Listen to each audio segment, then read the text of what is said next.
An artist need only be concerned with making something beautiful. A craftsman must make it functional and beautiful. I take great ornate pride in calling myself a craftsman.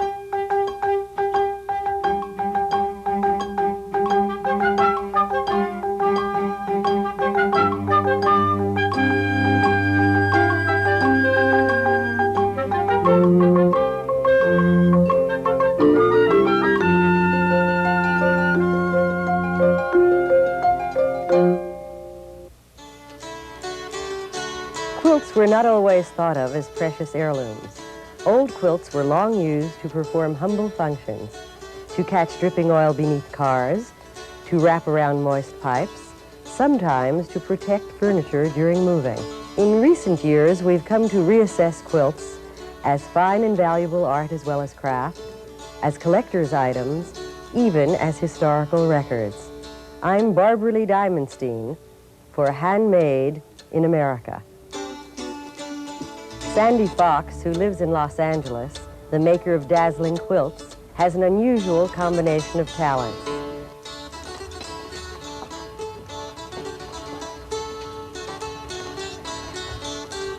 The only sadness is the apricot. John and I enjoy the garden area. Why? Our home is unique in Los Angeles in that it is completely surrounded by trees. One really doesn't get the sense of being in the city. It is a house that I hope presents a picture of people who are interested in a number of things: good books, good music, beautiful textiles, warm things that tell something about us. Sandi hopes to further awaken the country's appreciation of quilts and the people who are actually making them today by bringing both out of attics and workrooms and before the public. I grew up in Nebraska sleeping under typical mid-1930, 1940 quilts until I was a freshman in high school at age 15. And bicycling along the beach, I saw wrapped around a refrigerator being moved an absolutely incredible piece of textile, if we could use the term art. Followed the truck when they stopped and unloaded the refrigerator, bought for 25 cents, my first 19th century quilt. Why did people make quilts in the first place? Was it for practical purposes only, or was it for aesthetic reasons as well? It was for functional reasons. A quilt is, in fact, an object made to keep a body warm. The aesthetics came simply because women have always preferred to do beautiful needlework rather than needlework that says nothing about them other than that it is a piece of something to do. Are there any quilts that are considered uniquely American? The pieced quilt, to a large extent, is uniquely American in that the geometric repetition of a blocked pattern spread across a quilt truly is an innovation in terms of design that has been applied almost exclusively by American women. If you looked at a quilt, could you determine just by looking at it where it was made? Are there regional differences in colors and styles or patterns? There are, in fact. You generally cannot look, with the exception perhaps of the Amish, at a quilt and simply, with a brief look, decide that's when and where it was made. But Pennsylvania quilts are generally very easy to establish. Where is the quilt from behind us? This actually is from New Harmony, Indiana. A wonderful quilt and something that has given me a great deal of pleasure over the years. I wonder if you could recreate for us what kind of special environment early American quilters had in which to do their work. Was it always a group effort? No. This is one of the myths that has grown up over the current renaissance in American quilts. We think of a number of women grouped around a frame at a quilting bee. Although quilts were made in groups, generally the masterpiece quilts were, as with almost any craft or art form, uniquely individual efforts done in solitude and contemplation. It's possible to read a quilt, I know, because I've read it and you've told me so. But what can we learn about historical and economic developments in this country by looking at 19th century quilts? How much also does a quilt tell us about the life of its maker? It generally tells us a great deal. Sometimes, of course, we are lucky enough to have a quilt physically signed and dated. At other times, letters, diaries have come down with the quilts. But simply looking at a quilt, establishing the fabrics in it, can establish the social class of the woman making it, whether it's of a beautiful brocade or a rather humble cotton, which happens to be my preference. Of all the thousands, by now it must be tens of thousands that you have seen or read about, do you have a favorite pattern or variety of quilt? I have always preferred the pieced quilt. It, to me, indicates a greater use of material at hand, a greater technical challenge. The woman who was making a quilt had a number of directions in which she could go. She could either applique a piece of fabric on to get a very literal interpretation of a leaf or a flower or a figure, or she could cut small pieces of fabric and work them into something that didn't look like anything but evoked something very meaningful in her life. So that, for example, an ocean waves or a flying geese would be a very simple geometric shape, but that shape would be known instinctively to quilt makers across the country. The pineapple is a long-term symbol of hospitality, and it recurs in many quilts. What are some of the favorite symbols that you use and that you like? Probably the two that most appeal to me are flying geese or the log cabin quilt. I like to remember that when the early American quilt maker was developing her geometric patterns, she had to draw inspiration from what she saw around her. We are not talking about someone with a design background, so that when you see a row of flying geese, which is simply a row of triangular shaped fabrics, we are seeing in abstract forms what she saw as she looked up into those New England skies, rows of ducks and geese flying clear across them. That was her interpretation of what she saw. So what are contemporary quilt makers to do? Will they have 747s or Hondas instead of flying geese? How do you reflect the computer age in a traditional art form? There are already a number of quilts being made which do exactly that. They are almost always pictorial in form, but of course we had pictorial quilts in the 19th century. They might represent figures, forms, political or family events. They were literally small vignettes of what was happening at the time. I think we will always go back for the most beautiful quilts to the geometric designs, just as we go back in all crafts traditions to simple shapes, the simplicity of wood or the fine curve on a piece of ceramics. I think there will always be a place for simple, pure geometric design in all American quilts. What is your own method of designing and making a quilt? How do you begin? I generally begin with the fabric, or a suggestion to me of a particular pattern that fabric recommends itself to. I never teach a course in color or design, mainly because I want quilts that have a naivete or spontaneity that, to me, is a hallmark of the 19th century quilt. I literally begin by cutting out squares, rectangles, whatever are contained in that geometric pattern. I cut out the fabric, I sew one block together, and if that works, I sew other blocks together. Sometimes I will work only with a large area, almost a central medallion, which is really a form of an 18th century quilt. Once the central area is done, I begin sewing on a variety, generally, sometimes more or less intricate, of the bordering. When I decide that's done, I put on an initial binding. I then put a back down, add a cotton back, put the top of the quilt done, stand back and give it a loving look, baste it, and then begin quilting. And quilting is really the most overlooked part of 20th century quilts. They look upon quilting as something that's simply going to get the whole thing together, when in fact the act of quilting, that linear step of holding them together, is the frosting on the cake. It adds dimension to the quilts and a whole new linear line. Why don't we talk about how you like to work? You're known as a lap quilter. Is this a usual way of working? Does that mean you can work any place, any time that you'd like to? Yes, and I do. I generally work throughout the house, which is where, of course, 19th century quilt makers worked.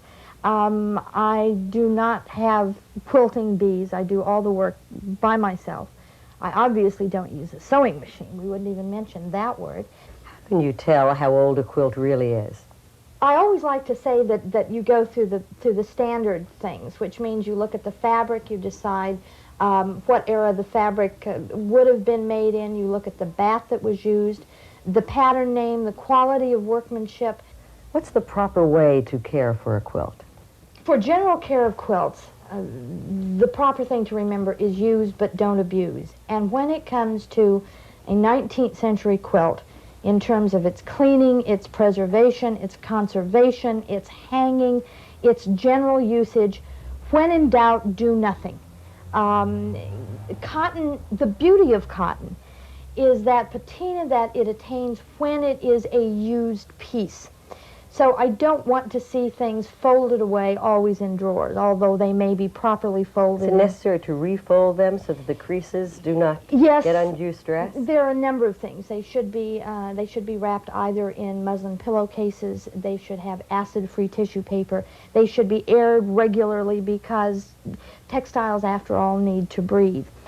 Yes, the quilts could be washed, certainly the cotton ones, and they were. They were certainly not washed in machines. One should never take a 19th century quilt to a dry cleaner. If you have a quilt that is valuable to you either in fact or in sentimentality, go to someone who is either versed in conservation or can give you directions as to how to proceed. What makes a quilt valuable to you, either in fact or in sentimentality? As with many craftsmen, collecting beautiful quilts that I might otherwise acquire, has now gone beyond my financial capacity to acquire. The good thing is that I have always been drawn to quilts for a sentimental reason. I do not like a quilt in mint condition, which is what most collectors prefer.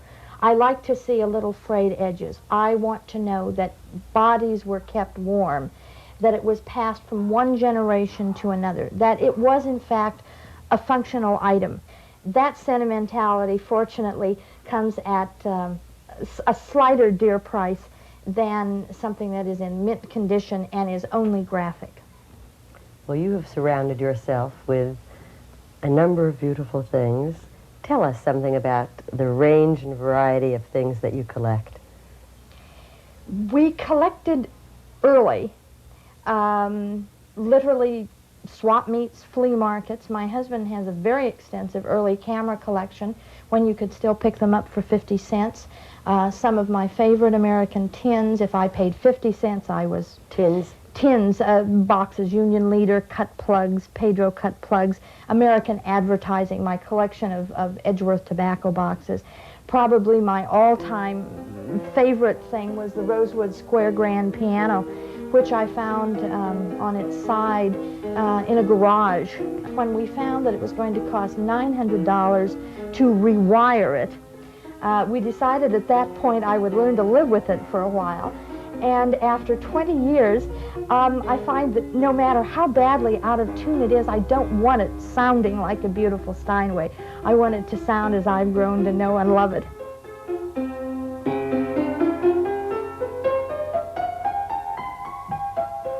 You have often said that you thought of yourself as a 19th century lady. Do you still hold that to be true, and what is it that you really mean when you say that? When you think of what was happening creatively in the 19th century, I was very much influenced, for example, in literature. I was an English lit major at Pomona College. If we look at the same time American women in the early to mid-19th century were making these incredible... They were coming up with abstract textiles long before European artists conceived the idea. Then by the middle of the 19th century, we have the whole American West opening up, and the part that women played in the establishment of it. It was a time when people had control of their lives, and it is that control, that sentimentality, that regard for things that you can do with your own hands that draws me more and more tightly toward the American quilt. I know that quilt makers often had control of their own designs as well, so much so that they often intentionally included an error in the design. What was the reason for that? Actually, it's a universal reason, and it goes by a number of names, generally called a religious error. We are, in fact, sitting in front of a religious error. If you look just behind my head, you will notice that one of the blocks, rather than being blue, is made of a completely different fabric. The lower left-hand corner is all white rather than blue, like the rest of the quilt. That religious error, although usually it is a simple turning of one piece of fabric, is there for the same reason an Oriental embroiderer will deliberately misconstruct a stitch. An East or West Indian weaver will always make some slight error in the weaving. It can be thought of as a mark of humility. Only God can make something that is absolutely perfect. We find it in all media. I think it's particularly exciting when we find them in American quilts. Do you shop around until you find the perfect material, or do you save scraps like your great-great-grandmother? Do you have your own rag bag? I almost never buy particular fabrics for a particular quilt. I see a fabric whose pattern, whose color, whose feel sort of draws me, and buy a couple of yards. I go in the opposite direction. I draw inspiration from colors that are in front of me, just begging to be sewn together. How much does it cost to make a quilt? It depends, of course, on the size. If you're talking about a large quilt, you're probably can be talking anywhere up to $100. It depends on, from one week to the next, what the cost of cotton has gone up to. As you know, I have now begun working almost exclusively back to the 19th century square children's quilts. So I would say that I'm probably talking about only maybe $15 in terms of physical material. Do you often find it difficult to part with a quilt after it's completed? Yes, at first I could not part with any of them. Then I saw the pleasure that people got from handling them, from looking at them. It is that same sense I mentioned before, to know that in other families, as it goes by airplane across the country, in other parts of the United States or abroad, a little bit of Sandy Fox is being carried along and appreciated. I'm very selective about who gets a quilt of mine. Do you think that quilt making is an art or a craft, or does it matter how it's referred to? As you know, I call myself a craftsman. I therefore offend those who would prefer I say craftsperson or craftswoman. I also offend craftsmen who wish to be thought of as artists. An artist need only be concerned with making something beautiful. A craftsman must make it functional and beautiful. I take great ornate pride in calling myself a craftsman, and I'm fortunate that I am now in a period during the 20th century in which one can say the word craftsman without having to fall back on, well, I'm an artist, so pay attention to my work. What are the patterns that you make most frequently? I love the log cabin. When you think that the log cabin itself was really what opened the American West, because a man by himself, just one man with an axe, working away from the seaboard, eastern seaboard, out into that piney woods, could literally put up sufficient shelter for his family quickly enough to protect it. And as those cabins were being built, at the same time, the American quilt maker was developing what is to me the classic American quilt pattern, a log cabin quilt. It's very geometric form based on the same principle, simple strips of logs, or in this case textiles, surrounding themselves. And of course the endless variations, whether it be straight furrow, barn raising, zigzag. I think visually it's one of the most exciting patterns, and to me, simply because of the connection with the opening of the frontier, especially, one of the most meaningful historically. You have some older textiles that are sitting here between us. Can you tell me what this is? This is a wonderful piece because it's one of those unanswered questions. Is there paper in it? Paper. It's in fact an English method of piecing, in which initially all of the hexagons were, instead of simply sewn one to another as we usually piece, they were sewn around pieces of paper. I brought this one out to show you because paper, of course, was very precious in those days. So the woman would take her young child's composition papers And when he was done, she would cut them into her hexagons. The wonderful thing about this one is that in the writing that you can see on each of these, sometimes just a letter of the alphabet written over and over, whether by direct design or a quirk of faith, I don't know. But on one of them, there is the word life. On another one, there's the word death. That's one of those unanswered questions you think about in the dead of night. You said there was writing on the back of this, but I can see here that there is another kind of writing. What sort of quilt is written on? And there are words on these as well, and those aren't very familiar. This wonderful dear quilt, very shabby. As you can see, the baby used this. This was signed, I am sure, with the baby's name as opposed to the mother's. And it's particularly meaningful to me because it's signed Antonia V. Griswold. And Willa Cather's My Antonia happens to be one of my favorite pieces of literature. These, on the other hand, are a wonderful Christmas present from my husband.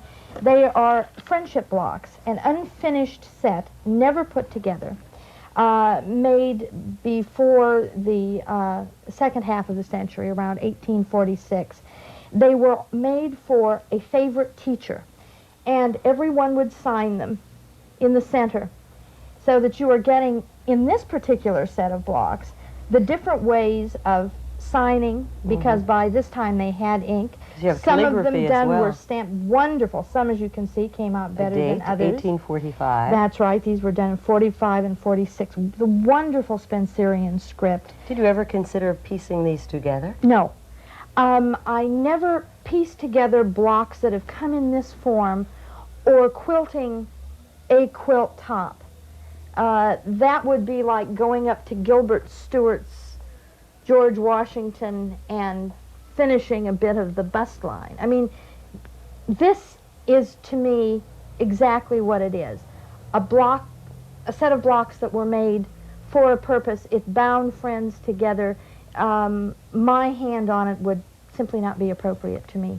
Said that more people than ever, and it's evidence to us as well, are turning now to a love of items that bear the imprint of someone's hand. There are imprints, not speaking psychically at all, simply to know that a man used this as a favorite box. I have a wonderful little tin, and in it is a message that reads in very ornate Spencerian script, Dear Anne, this is the box in which our mother kept her favorite blue beads. It is all I have to send you now. Particular objects meant things to people.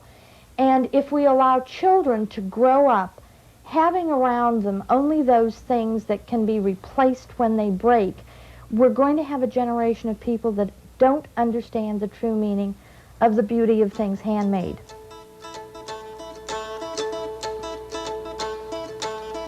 With needle and thread, Sandi Fox has translated fabric into a statement of our surroundings and society.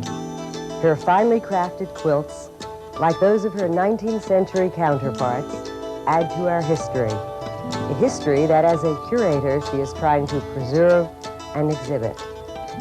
I'm Barbara Lee Diamondstein for Handmade in America.